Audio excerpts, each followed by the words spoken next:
What's happening, fam? L.A.R movement still moving. Subscribe or die trying. You see the thumbnail, You forgot how destructive you were, right? So if you don't understand the thumbnail, Wolverine would drink to remember.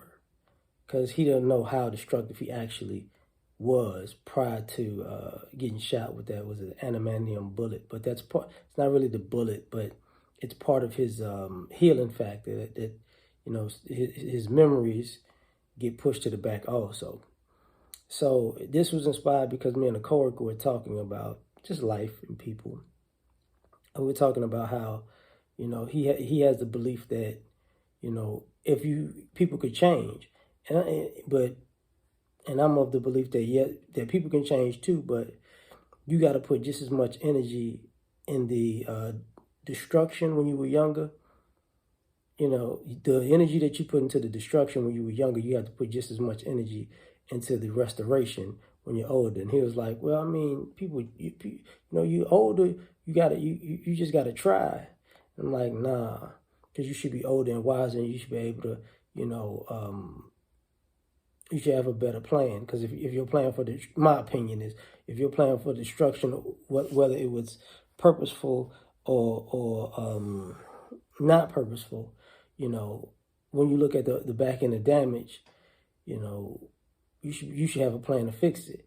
And my issue sometimes with people who, because we were talking about gang leaders and drug dealers and this, that, and the third, and it's like, well, for me, that's what's interesting. They still, reference their life. They still live by the codes and rules of their life.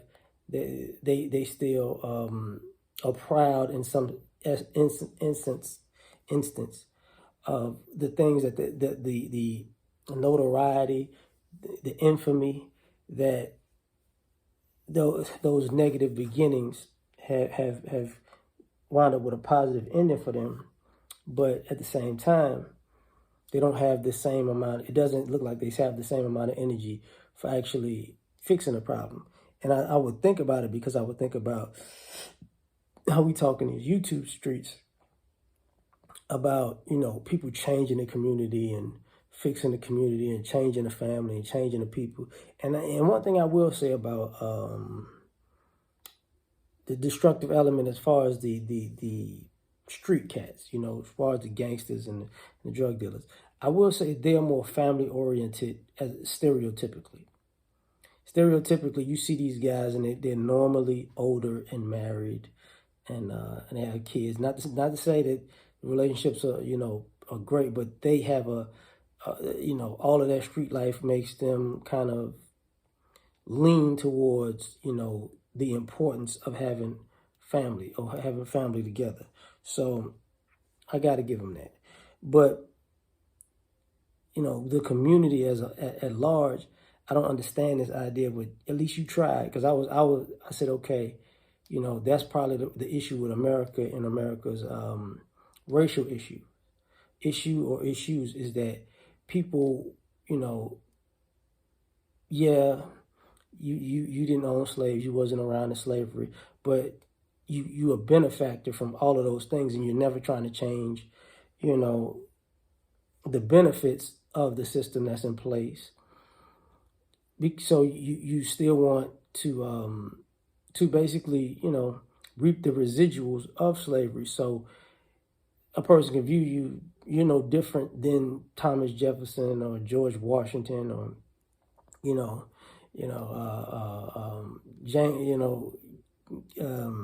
Leonardo DiCaprio's character in Django, different than that. Different than J. Edgar Hoover or what is the other? What was Lyndon B. Johnson?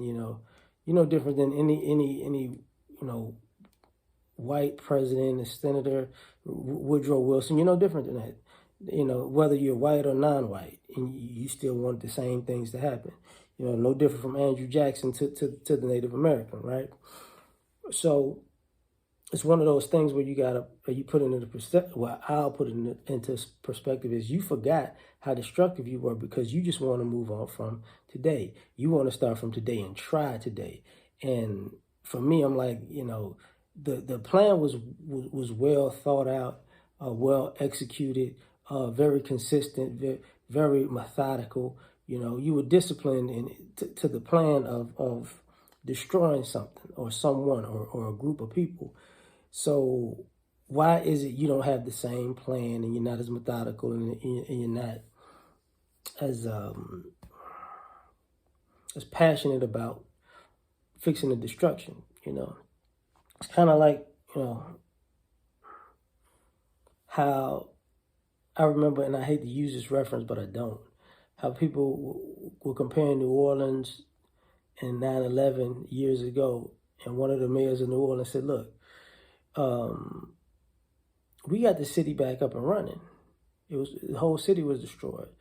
New York, y'all still ain't even put up a memorial, you know, for that building. Did y'all put up the towers yet? No. Did y'all have a memorial? No. It took a long time for it to get it done. People probably don't remember that it happened years ago, but it felt like people weren't putting the same effort for the tower memorial than they were to rebuild the city. And you know, it's like, this is a problem. And, you know, when you don't rebuild what you've destroyed, you have to take into consideration that, you know, trying might be good enough for you because at the end of the day, that's all you intended to do was try. You know, you didn't intend to fix. So that's just my thoughts. Like, share, subscribe, or die. Try and catch y'all on the next one. Peace.